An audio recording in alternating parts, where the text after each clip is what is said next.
It's great to be here. I see so many friends. Also see some new faces, and if you're not from Lee District, I know a lot of good real estate agents. We need you to get here. It's fun to be out here campaigning with all these great candidates. Several of us are in Richmond now trying to fight the hard fight to get health care for all of our citizens. It's just right there. We just have to take our money that we're already paying and put it to use for our citizens, and we're working really hard on that right now. You're sitting in the Gladys Keating meeting room because I had this named after Gladys Keating when I served in the library. Gladys served us so well here for 22 years, and she loved reading the romance novels. She would come here, and people would say, it's true, you've probably seen it if you've been around. She would go, leave the library with 10 or 12 romance novels, and she read them all and brought them back and got 10 more. You know, I'm the House Democratic Caucus Chair, and one thing you have to do when you're in the minority, and when whoever wins this race, unfortunately, is probably going to be in a minority. Hope not. We got to win 17 seats to take control of the House of Representatives.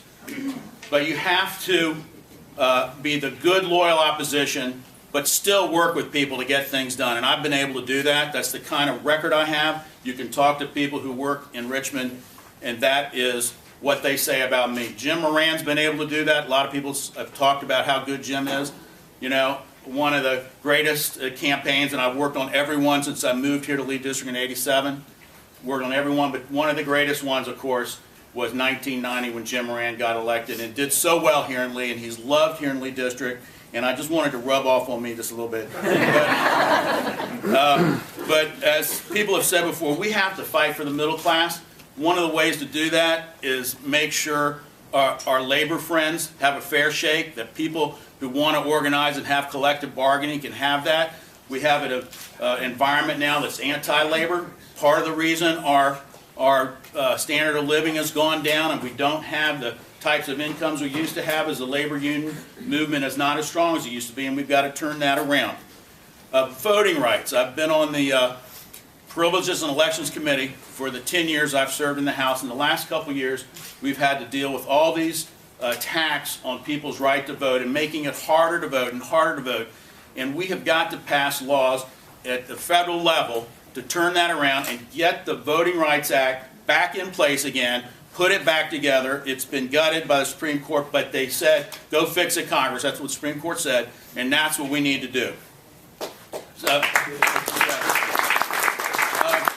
next, you know, speaking about working together, a good example of that is our transportation bill we passed last year. We got 25 of our 32 Democrats in the House to vote for it, with only 35 of the 68 Republicans. True bipartisanship.